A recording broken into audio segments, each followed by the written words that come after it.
there, and welcome to Grimwit with Dimwits. I'm Blondie. And I'm T. And I have to tell you that I am already losing my husband. Oh, I knew it'd happen eventually. It's that time of year, football season, and it's over. We're done. I don't see him for months. How ironic that the other woman is a pigskin. and a bunch of men in tight pants. Well, that part I understand. But yeah, I know. And I know your husband loves football as well, but.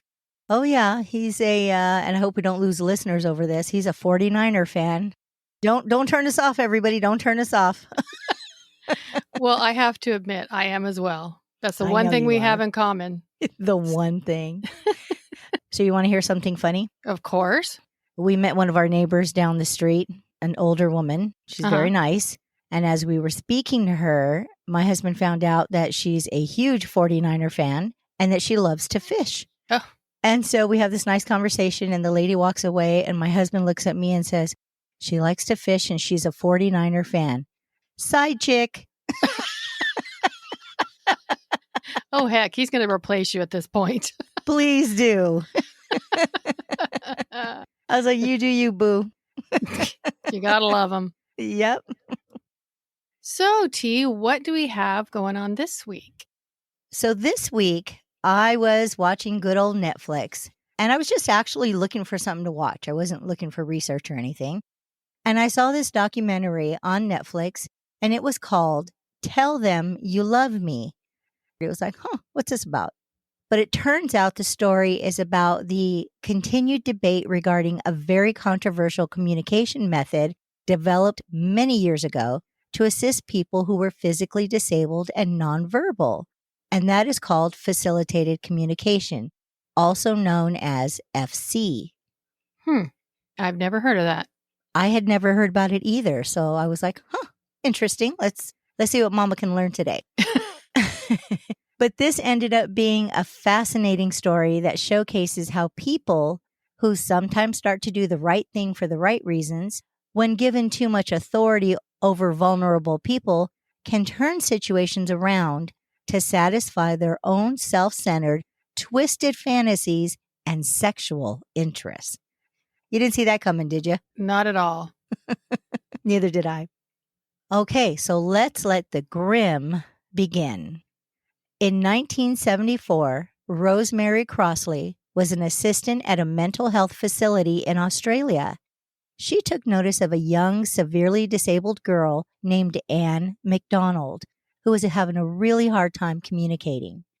So Rosemary decided to help the girl express herself. She started showing her photos, and with Rosemary guiding her hand, she asked Anne to identify what they were by tapping on the correct photo.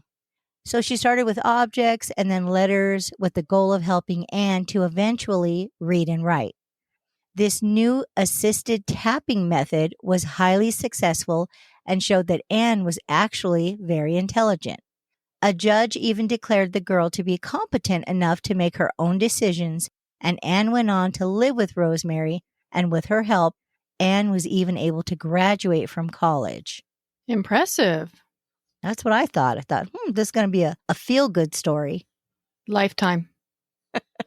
If I sound a little bit distracted, my dogs have decided that they're going to fight and make a lot of noise in the background. So if y'all hear a little bit of noise, that's what it is. And they're awfully weird sounding noises. So I'm just letting you know up front. Yeah, okay. We'll go with the dogs. It's true, I promise.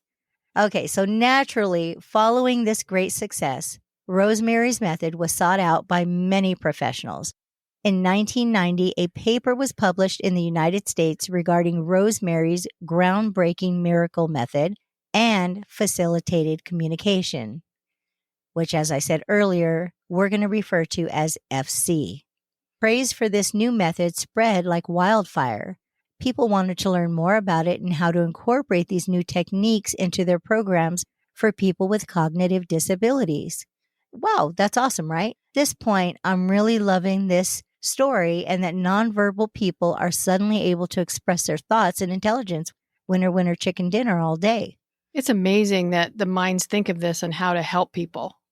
Right? I mean, Mm. I'm like, it's so easy. It was right there the whole time, but somebody took the time to do it, and it sounds like it's working well. But after some time, further research and testing indicated that FC did not actually aid in communication. In fact, self-interest on behalf of the facilitators was communicated instead of authentic communication from those being assisted. For those reasons, FC was then widely condemned. Easy come, easy go.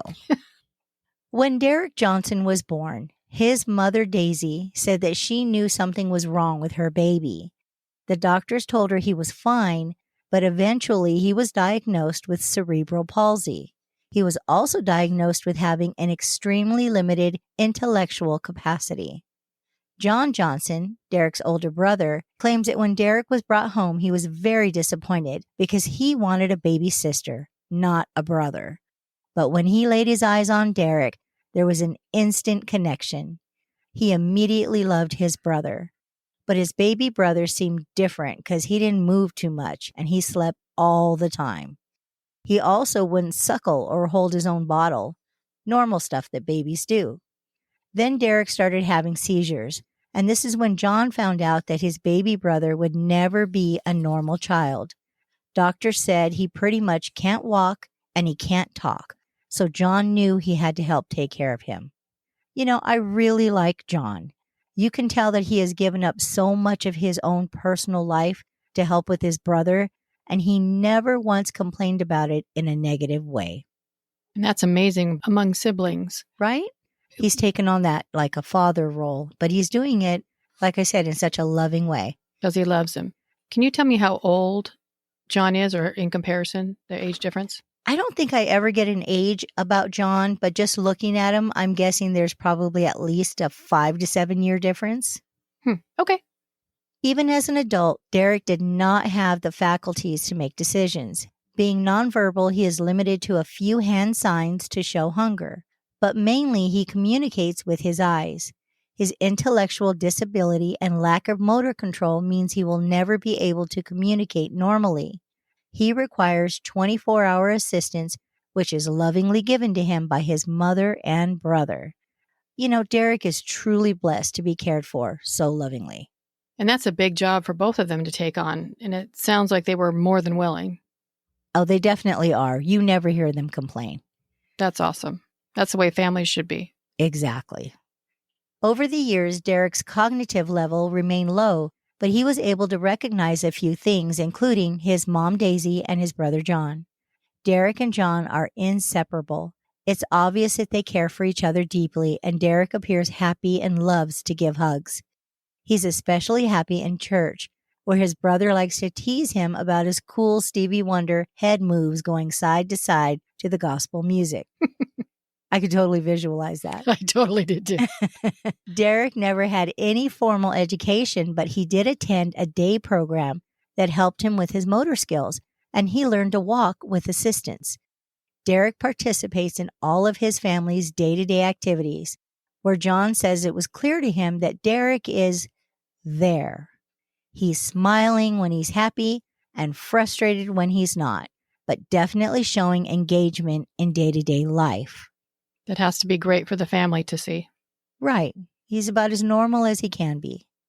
Derrick's mother, Daisy, and John do everything and are a team because after Derrick was born, his father walked out on the family, leaving Daisy to raise the boys all on her own. But she's done a great job and makes day-to-day sacrifices to give her sons all she can. Another winner husband and father, and another example of strength. There you go. Marjorie Ann Stubblefield. We should have like some music. Dun, dun. AKA Anna, was born December 1969 in Plymouth, Michigan. Both her parents had earned PhDs in special education. Her parents had always had an interest in helping people with disabilities. So as a child, Anna grew to share her parents' interest, and because of her early exposure to it, she used to like to pretend that she had polio, cerebral palsy, or that she was blind. Don't you think that's a little weird? Yes. Her mother fed into this by teaching her Braille and even getting her a blind pen pal. I don't know what's stranger, that she's pretending or that her mother is enabling it. Or that she has a blind pen pal.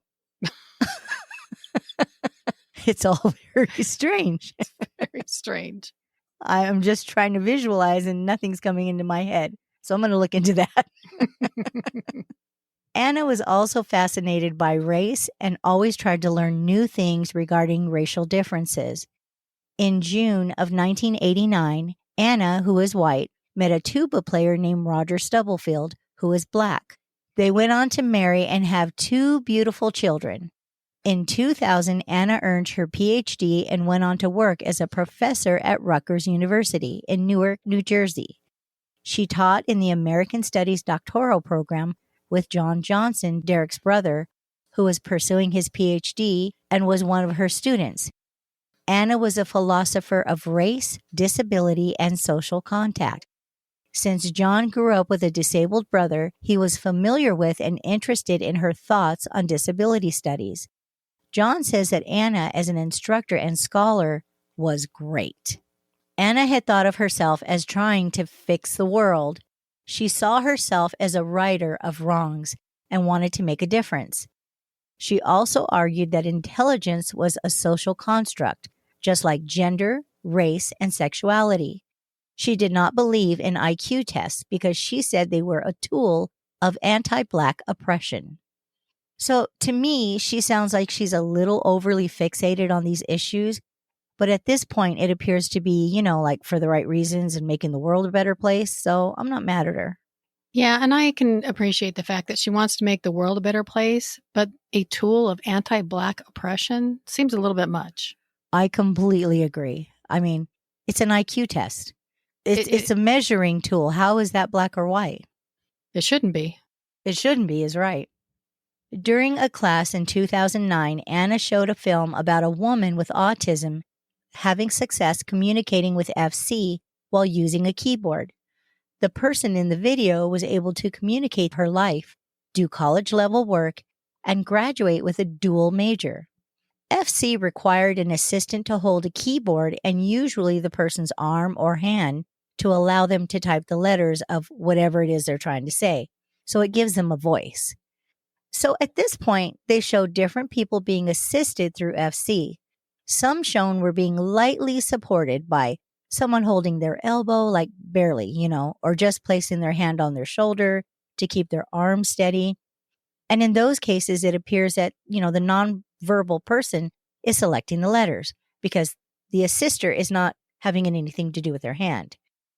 But others were shown where it looks like the person's wrists and or fingers are being controlled, and it's very hard to tell who is actually selecting the letters. Sounds a little bit Ouija board-like. It does sound Ouija board-like. The one time I played it, I know I wasn't controlling the letters, that's for sure. Me either. I guess that made me the disabled person, huh? And so the story of your life began. Makes sense. It all makes sense now. Quote, alongside theorizing about disabilities and ethics, I also provide support to people labeled with developmental disabilities. I work with people who cannot communicate vocally to provide them with access to alternative forms of verbal expression and to literacy. The course was looking at the notion of intelligence as a concept. For example, the notion that if somebody can't speak, it must be because they're too stupid and there's nothing in their head. That just is not the case. Lacking speech doesn't mean that you don't have anything to say. It doesn't mean that you can't use language if somebody can just get you access to a way to do it. End quote. She does have a point. Well, she sounds like a superhero at this point. I'm a fan. Where's her cape? After watching the video, John told Anna that this woman reminded him of his brother Derrick. John had always been curious if there could be a way to possibly communicate with his brother, so Anna offered to meet with Derrick and do an assessment.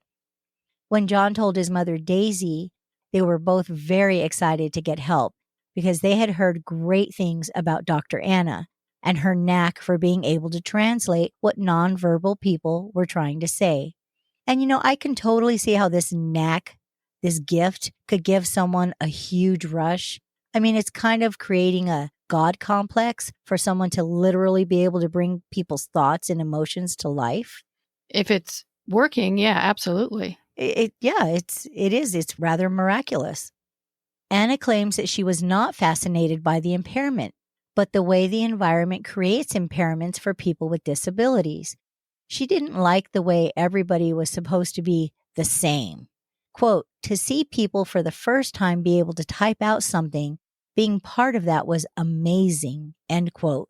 Anna knew about the past of FC, but felt it was not really appreciated.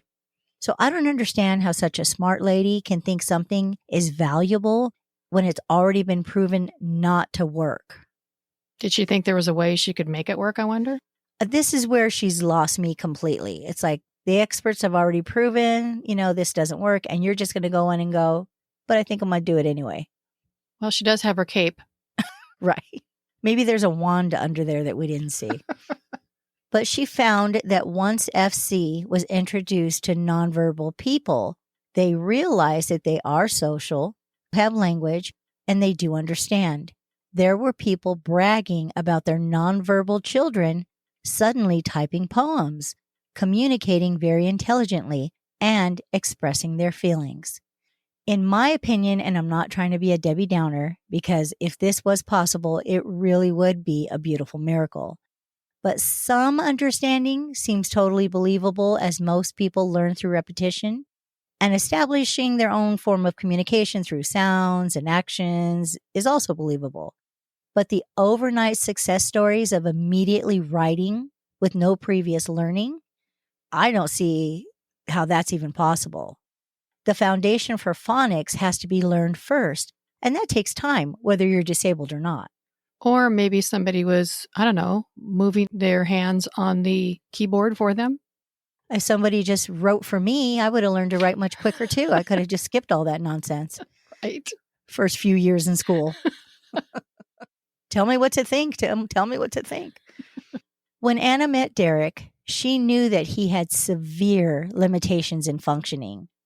He had cerebral palsy and was nonverbal and had spasms throughout his body.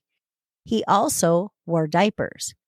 In 2004, a mental health clinician determined that Derrick's comprehension was extremely limited and he could not even function at the level of a preschooler. Anna's first meeting with Derrick included John and Daisy, and she wanted to assess whether or not Derrick could recognize pictures that she had cut out of a magazine. She asked simple questions at first, and Derrick was unable to answer. But when Anna used her hands to direct his hand, suddenly Derrick was able to respond correctly.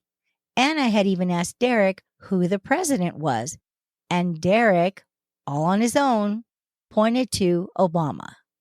Anna believed that Derrick was intelligent, but his ability was trapped behind his physical limitations. He clearly understood a lot more than people realized. So then she wanted to assess his literacy by writing letters on flashcards and asked him to spell as many words as he could with just 4 letters. And again, with her assistance, he did fairly well with that. How can he spell? Like you said, with her assistance. And 4-letter words, really? I know, right? I'm just, okay, anyway. My belief is starting to wane a little bit now. Oh, yeah. It's like, here's 4 letters, and he's like spelling multiple words all of a sudden in the blink of an eye. Come on now. For a smart lady, you're not thinking this through. Anna pulled out a small portable keyboard called a Neo. She knew that touching smaller letters would be more challenging, so she offered more assistance for his finger to be able to touch specific keys. She held his hand in order to keep his fingers pulled back and only use his index finger, and he was a very fast learner.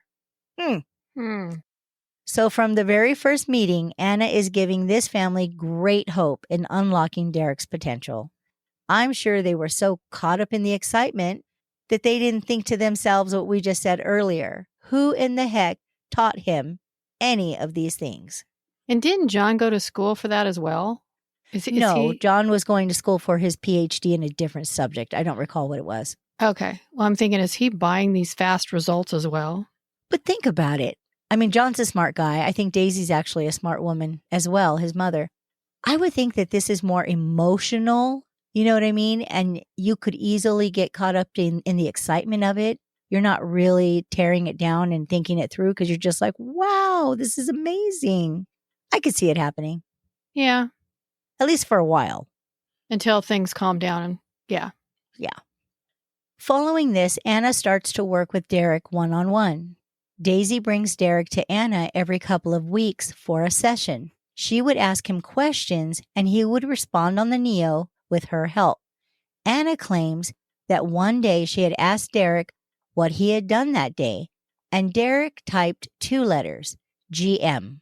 She said it took her a minute to figure it out, but then she finally asked him, "Did you go to the gym?"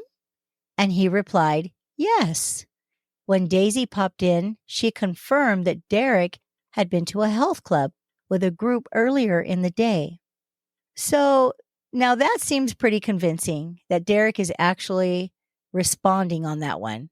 But if this is something that he was regularly scheduled to do, Anna could have known that and put that in herself as well. You're right. I mean, did he say he got up that morning too? I'm being skeptical, I know, but It's like fortune teller skills. I was just thinking that. Same brain. We're in trouble. I'm so screwed. That same day, Anna asked Derrick if there was something he would rather be called. That's a weird question. But she wanted to know if he wanted a nickname. And Derrick responded by typing in D, as in Derrick, man. So come to find out that D-Man was the name of the teacher that had helped Derrick learn to walk without his wheelchair. So this teacher had a special place in his heart. Again, I mean, this all sounds very legit because how in the world could Anna also have known about D-Man? I mean, it wouldn't be something that would be in his medical file, so they'd have the teacher's full name. It wouldn't be the nickname. I don't know about that. That's actually a good thought. But I mean, I guess she could have found out some way, but I don't know. Like, I'm kind of going, if I was Daisy and I'm getting this feedback, I'd be like, wow, he really is talking to you. Mm-hmm. But like So you said, she's got hope. So yeah, she's got hope. And these are little things that are giving, I'm sure, great hope because Anna's digging in. mm-hmm. Anna says that she worked with D-Man every week and he quickly progressed into writing complete sentences. Quote, so by the end of the year, we could really have a decent conversation, end quote, she said. And he became more expressive, and that was huge because she was getting to know him much better as a person. John claims that Anna told him that Derrick had the capacity to do high-level work. John was thrilled. He thought that was great news. She told the family that because Derrick was listening to their conversations and watching movies and TV, he absorbed all of it, and that's how he built his body of knowledge. And John was like, okay, cool. I'll buy that. And I understand that it would help him recognize things, but how did that help him spell? Exactly. That makes no sense. But again, if you're on the hopeful side of this, maybe you're thinking you don't understand it, but there it is, you know?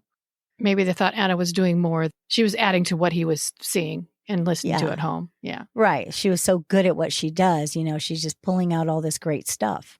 I can see it. Yeah. In the fall of 2010, through Anna, Derrick expressed that he wanted to further his education and follow in his brother's footsteps. So Anna mentioned a course being offered on Saturday mornings at Rutgers Newark that was an African American literature course, and Derrick was very interested. Derrick typed, quote, I like the idea of African American. I'm hoping not people judge me by how I look, end quote.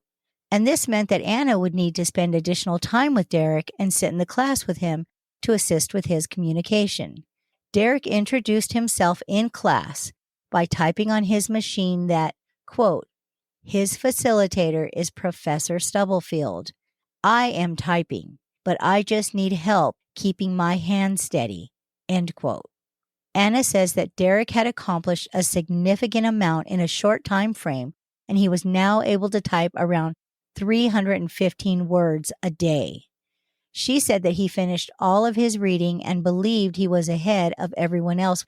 And, this is quite an accomplishment because Derrick is in a regular class, not a special needs class. Anna claims he wasn't doing high-level writing, but he was able to identify characters and plot elements in the stories. He clearly read the book and understood it. In the Neo, Derrick wrote, quote, "The girl in the book is not allowed to leave because she is a slave. I believe that I am facing the same thing with my body. I'm confined in my life. I live in a body that is not able to move the way that I would like. I live in it because it is what I was given." End quote. I really hope that all of this is true and he is learning and has the ability to not only comprehend, but to write about it. Yeah, because, his words are just so profound. I mean, it's amazing. Anna makes a point to say that during class, Derrick had been called on. While Anna was reading the answer that he wrote out loud, it had some grammatical errors, so she took the liberty to edit his answer with her own words. She claims that this made D-Man, as she's calling him, very upset, and he told her to never do that again. Only read it the way I write it. She says she never did it again because he was pissed. Doesn't that sound like she's totally setting up the idea that she's never taken liberties with his words because he was very particular? Exactly. Too convenient. John says that they encouraged Anna to keep working with Derrick because of the miraculous progress. John was getting toward the end of his program, so he had high hopes that his disabled baby brother could possibly be a Black scholar. Even though his progress seemed rather stunning, it was wonderful. But at times, this miracle progress just seemed too good to be true. April 6, 2011, John wrote to Anna, "Thank you for all your hard work with my brother Derrick." And Anna replied, "Over the past 2 years, D-Man has become one of my very best friends. So I can never thank you enough for introducing me to him." Now, at this point, I'm teetering on whether or not I'm still kind of Team Anna, thinking she's a wonderfully selfless person who just gives and gives. But So many doubts. I heard a but following that, but okay. I know. I was like, Then Anna's mother coordinated a conference for people with disabilities and asked if Derrick wanted to be a presenter. John, Derrick's brother, noticed that he was the only African American presenting, so he felt like he was a trailblazer, the, quote, Jackie Robinson of FC, end quote. Look at him go. I know. He was like so proud. The panel was focusing on the right to communication clause in the UN Convention of Disability Rights. Anna had asked Derrick to write something about what it means to be able to communicate. She says Derrick wrote for the panel, quote, "I just first need to thank Anna Stubblefield for giving me the hopeful joy of communication. Giving people hope is the goal of being facilitated. You break out from the silence by giving voice to your intelligence. No punishment is worse than silence. But think how you might feel if people thought you knew nothing. That is how it was before I had facilitated communication. Just knowing I am being heard makes me hopeful. The right to communication is the right to hope. I have hope for the first time in my life by just having this ability. I am jumping for joy knowing I can talk. People jump to the conclusion that I am mentally disabled. My being Black doesn't help either. I hope jumping to conclusions becomes only a memory. The hopeful joy of communication. No punishment is worse than silence." End quote. Now, when I read this, first of all, it sounds like an ad for FC. But it seems very touching to hear the thoughts from a person who is breaking free from his silence. But when he said, "My being Black doesn't help either," I was a little taken aback. How does he know anything about racism? Who's teaching him that? I mean, he's mostly surrounded by his mother and brother. So how has he experienced racism deep enough to say something like that? That's a total red flag. I think I was taken aback by how intelligent it was without grammatical errors. But you're right. I didn't even catch the even though I'm black part. How does he know that? He has no experience with this that I'm aware of. So Huh. that was very like not a thing he would say, I would guess. Especially knowing Anna's affinity for that subject. Yes, exactly. So I think that was another screw up on her part. But concerns began to arise when Daisy or John tried to assist Derrick in the exact same manner as Anna, and they had seen her do it a whole bunch of times, and the communication never seemed to work with them, not even once. So when John told Anna that the method wasn't working at all for he or his mother, Anna said, just keep practicing. And listen to this. Sometimes you just need to anticipate what he was trying to say. What? I don't think she realized what she said at that moment. Between that and the black comment, game over, right? Right. Can she anticipate what I'm about to say? I can. Don't say it. We're a nice show. I was like, this lady is, wow. She's in Delulu land. Yeah, she is. So John did his own research and he found the Frontline documentary on FC that said FC was not valid. It was too difficult to determine who was actually speaking. And FC had already been a factor in an autistic boy allegedly being raped by his facilitator. Supposedly, the boy had typed the accusation out on the keyboard while being facilitated by someone else. And the whole incident got really murky. So a doctor devised a double-blind test where he would show the facilitator a picture, and then when he moved the file folder over for the disabled person to see it, he secretly flipped it to a totally different picture. Every time the answer was typed out, it was the picture the facilitator had been shown and never the picture that the disabled person saw. Never. That was an amazing test. Right? And it's cool because you see him do it on the show and he's got the folder kind of like, a little bit open, almost like a V. So the sides are kind of blocking the other person. Uh-huh. And he shows the picture and then he takes that same V so that the facilitator can't see it and he flips the picture down and it's something else. It was very cool. Now that's smart. Following this discovery, John and Daisy both had a lot of concern and they were becoming very suspicious. With Anna so heavily involved with Derrick now, she and Daisy were beginning to clash about Derrick's preferences. Anna said D-Man was very intelligent and thoughtful, and that's exactly what she likes in a man. What? And then she giggled like a high school girl. And she said, I'm a nerdy, intellectual girl who wants a nerdy, intellectual guy. You should see it because it's really creepy.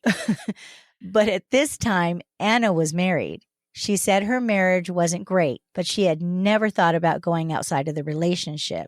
She said, quote, I wasn't shopping or anything like that. Derrick is a friend only, but I really, really liked him and enjoyed his company, and I was really impressed by him, end quote. And then again, so creepy, another way too big smile. And I'm sorry, but these weird smiles just make her look like she's ridiculously horny. And it's disturbing to say the least. It's weird. So she's acting like a high schooler. How old is this woman? I mean, she's got a family, she's got degrees. She's well into her 30s, maybe even 40s at this point. Old enough to know better. There you go. In the spring of 2011, Anna invited D-Man to speak at an undergraduate class where they were talking about disability issues. Students asked him questions about what his hopes and dreams were. And Derrick said he wanted to become a writer someday. And then somebody else in the class asked him about love. And Derrick said, quote, I would love to be married, but it seems unlikely, end quote. Anna says that at that moment, what she wanted to tell D-Man was, but you can have that with me. What? Mm-hmm. Yep. Girl got her hormones all over the place. She realized, quote, okay, well, wow. If this is the way I'm feeling, okay, I've got to think about this. And I still didn't want to say anything to him. It's like, I've got to figure this out. I mean, I have a husband and my kids. I'm like, okay, I'm in love with Derrick. I realize this now, but I'm not going to say anything. I have to sort all of this out. It was awkward. End quote. What the hell? And I said it just like her, too. I was just going to say, did she have that Valley Girl accent happening? She did. She definitely did. Oh my God. Oh my God. It was so awkward. Totally. Anna says that while with Derrick, she told him, I do what I do for you because I love you. And he responded, I know. I love you too. Then he asked her to kiss him. So she did. Then he said, kiss me again. So she did. And again, she giggles like a little teenager when she says this. It's so childish. And you can tell she was trying to be like all cutesy about it. It was gross. As I say, not some type of psychopath, but okay, cutesy. We'll go with that. It's bizarre. As time went on, Derrick started going on a speaking circuit with Anna and Daisy, and tension started to arise because Anna was becoming quite rude to Daisy while supposedly making decisions on D-Man's behalf. While in the car, Anna changed Daisy's gospel music to classical music because that's what Derrick likes. When John heard this, he was upset because Anna made it seem like Derrick preferred the high culture of classical over the low culture of gospel. But Derrick had absolutely loved gospel music. Now, how are you going to be stupid enough to turn off a church lady's gospel music in her own car without asking? I'm sure Daisy was ready to lay some hands on her in the name of Jesus. Hallelujah. Jesus, take the wheel. Well, I slapped this white lady around. Right. I love the fact that his brother said that he did the Stevie Wonder head bob. Yeah, I know. He loved his gospel. So, well, let's keep going. This gets better. Oh, Anna. Oh, Anna Banana. Anna even went so far as to claim that meat-loving Derrick had become a vegetarian. And she scolded Daisy for feeding him chicken. When his brother John said that they would kick back and have some beers, Anna insisted that Derrick type out that he doesn't like beer. He prefers red wine. And John said that was untrue because Derrick didn't even like the wine served for communion. Anna told Daisy that she was smothering and treated D-Man like a kid, and he's a man. She should have said, he's D-Man. She missed that opportunity. I'm not giving it to her. She even interfered with the clothing Daisy chose for him. She was relentless in confronting Daisy about making all the choices for him. Now, don't you think that's rather ironic? And pretty ballsy to try and take that much control. She keeps claiming that he's making his own decisions finally and how important that is, but obviously he's not. You know, clearly this is some self-serving narcissism on her behalf. Exactly. She's just crossing a crap load of lines. So many lines, but it gets better. We'll keep going. I don't know if I can take much more. Just be ready. Then Anna informed Daisy and John that Derrick decided that he wants to live independently. There was an organization that would provide supervised housing for Derrick, and he could continue in school and get his degree. But John felt like Anna was really crossing the line and butting in too much with these suggestions, as they were huge financial responsibilities. But then Daisy, I love Daisy, Daisy interjected that Derrick wasn't going anywhere. Then Anna insisted that she, quote, needed to cut the apron strings, end quote. When Daisy said that was impossible since Derrick could not walk, talk, or do anything for himself, Anna insisted that Daisy was wrong and Derrick was capable. John felt that Anna was being disrespectful to his mother, who had been a single mom and done so much for them. He felt Anna made a lot of assumptions that had racial over and undertones. And they lived with Derrick. They could see if he could walk, talk, if he was capable of taking care of himself. Obviously, Exactly. he wasn't. They're not doing all this extra work for the fun of it. They're No. doing it because he's not capable. Apparently, she didn't think that one through. For a smart lady, she's not thinking a lot of things through. In March of 2011, Anna claimed that she started having romantic feelings for Derrick and that he wanted to take their relationship to the next level. She told him she loved him, and he typed that he loved her too. She gushed about how they were enjoying having this romantic little secret and all the initial feelings of love. She said that she and Derrick were trying to figure out ways that they could start spending more time together for romantic rendezvous. On a Sunday, they had made plans to go to a film festival, and since Daisy was at church, they ended up at his house, and she said it was difficult for him to kiss, so they wanted to practice.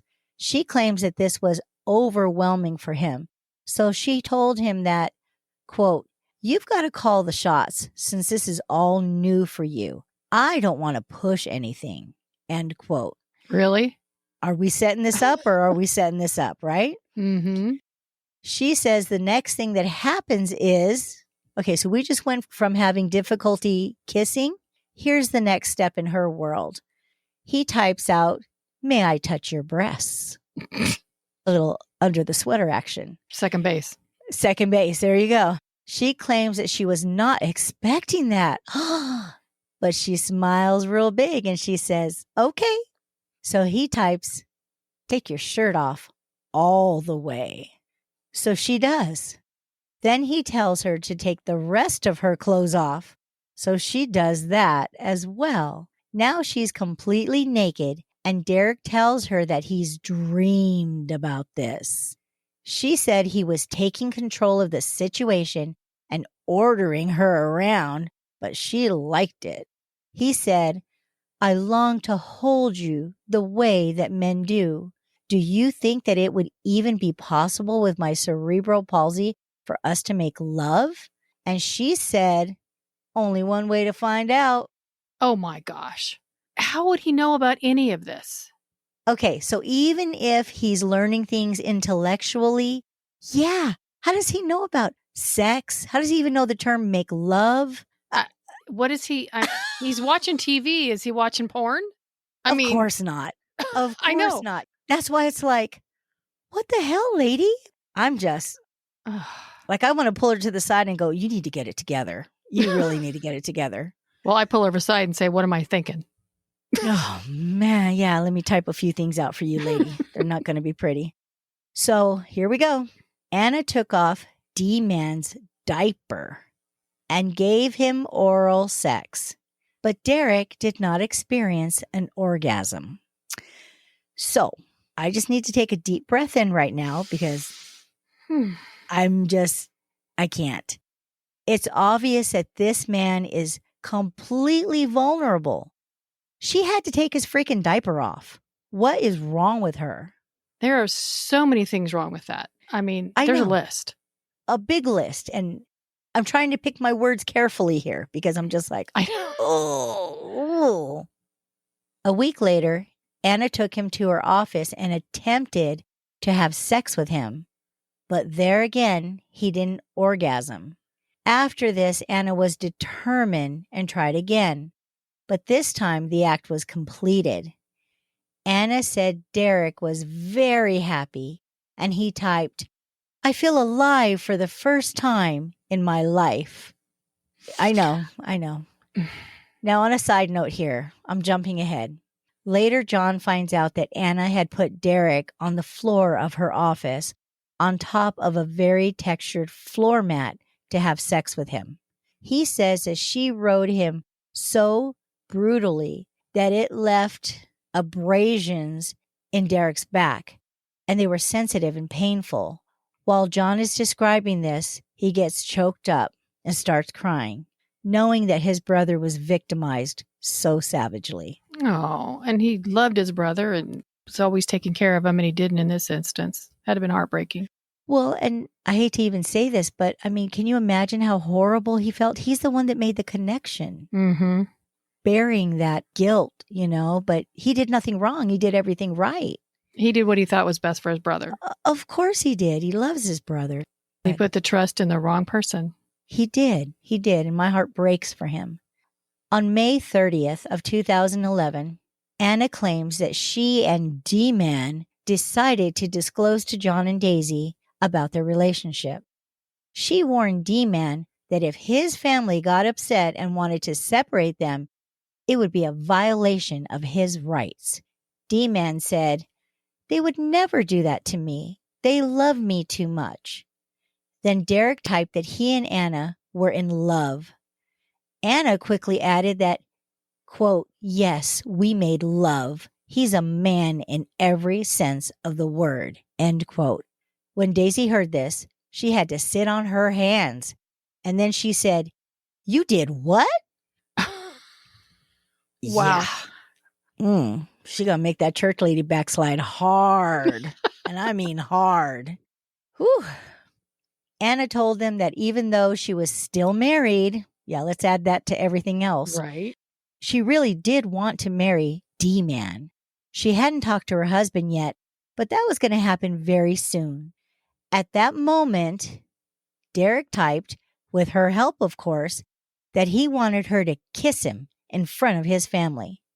Anna felt a little awkward, but through typing, he insisted. So she did.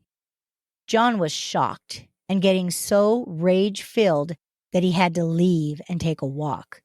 Anna claims that when she got up to leave, Daisy came and gave her a big hug and said they would figure this out.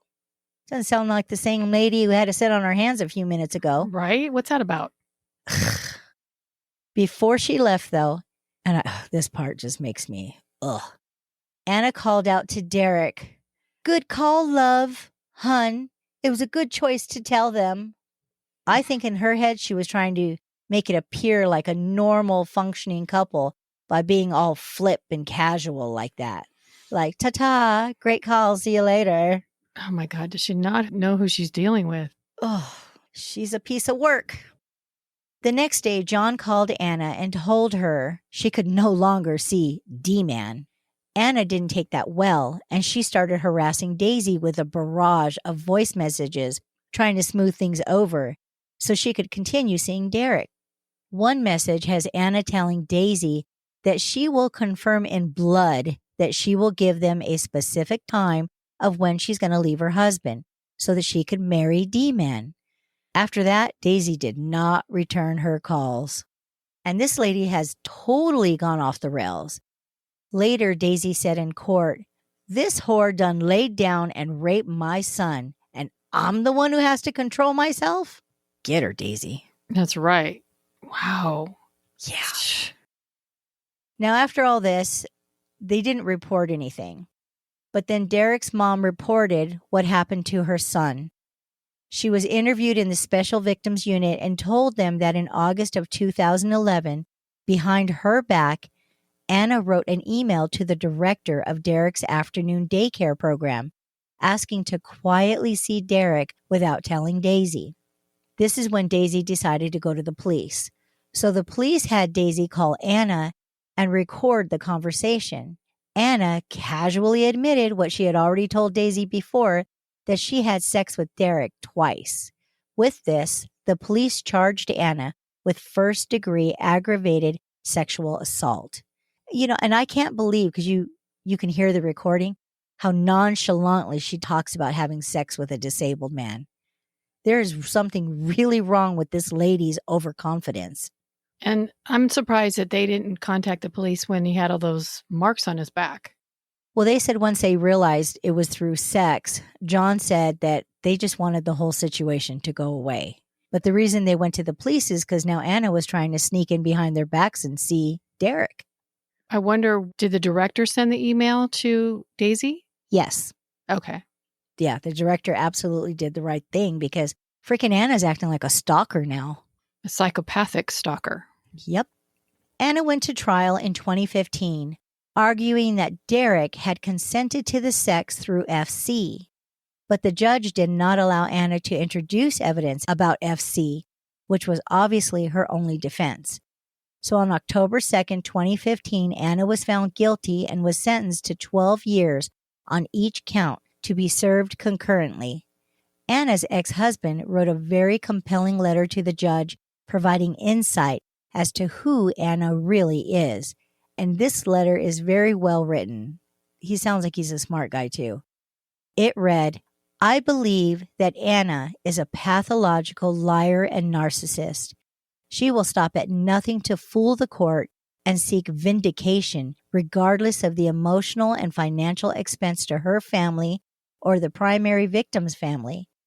Clearly, I am distraught, but this and the impact on my immediate family, I leave it to the wisdom of the court to determine a just sentence. Following the sentence, Anna later got her conviction overturned on appeal because of the judge not allowing her to present FC as evidence. Wow. On March 19, 2018, Anna pleaded guilty to third-degree aggravated criminal sexual contact, and on May 11, 2018, she was sentenced to time served after only spending 22 months in prison. Anna will spend the rest of her life on parole supervision. John and Daisy were awarded $4 million in a civil suit against Anna, but unlikely they will collect anything from her. Did she lose she had a license, correct? She lost everything. Wow. She lost everything. So pretty much this is all about like FC being complete and total nonsense. And the reality is that the facilitators end up selecting the letters themselves, making themselves the communicators. And, this was proven through the double-blind testing. Even though they may be well-intentioned, it is deceitful. Mm-hmm. When Anna started using this, she knew that FC was already invalidated, but she felt that not utilizing it was a form of ableist oppression. So she goes from Black oppression to ableist oppression. She uses all the terms to her advantage. And I can't imagine what her ultimate goal was. Well, through a resource, I wanted to quote this doctor because I just love the way he kind of summed it all up. According to Dr. Todd Grande, a professional counselor, Anna would have never been attracted to Derrick under normal circumstances, but she had unusual sexual interests, or she had an affinity for a power imbalance. In particular, it was pointed out how Derrick wore diapers, but Anna explained her attraction like this, quote, you know how you can meet someone who's extremely physically attractive, and then when you get to know them, they have such a horrible personality that they don't really look attractive to you? It works the same way in reverse. If somebody has an interesting, engaging mind, a good heart, and a beautiful soul, that is transformative. It shows through, and you love the person. And so you love being close to them, and you love the body that they're in because that's the body that they have. End quote. Now, I want to pause here for a second. Do you remember when Derrick had written about himself and he was talking about being able to communicate and not being able to find love or didn't think he'd find love? Right. He said he was unable to, or it wasn't likely to happen. Right. And he said at one point, it's because this is the body I was given. Remember that? Mm-hmm. This is very close to that. So again, it's almost the same thing. So she's saying it here, but it's like she wrote it for him as well. Sounds like it. That's the end of her quote. Unable to communicate, Derrick was like a blank slate. Anna simply wrote her own love story. There was no need to involve sex. And if Anna truly believed Derrick capable, why had she never had any other professionals evaluate him? His ability to communicate should have been independently verified. But Anna didn't do that because deep down she knew it was her communicating. So I really like the way Dr. Grande described the situation as a professional, so kudos to him. Obviously, she didn't do her due diligence with him either. Well, yeah, she couldn't play the game anymore if people found out he wasn't capable of anything. Mm. That was all his information, and I just wanted to make sure we gave him credit. But Anna Stubblefield is a very well-spoken, now middle-aged woman. She was a well-respected professor who ultimately sacrificed her family, her career, and her freedom to pursue her twisted version of love.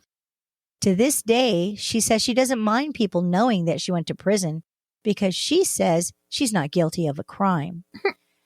But there was a reason why Anna went to state prison. She was in a position of power and is definitely guilty of sexually assaulting a disabled man with the intelligence level of a preschooler. If you have to remove a diaper, that person should be off limits. Oh, you think? And even though she claimed that her actions were motivated by love, she was delusional and getting off on the control over a man who was incapable of consenting. Further testing was done following these incidents, and it was determined that Derrick's expressive and receptive language was somewhere in the 6 to 12-month range, and that he was not able to communicate using a device of any kind.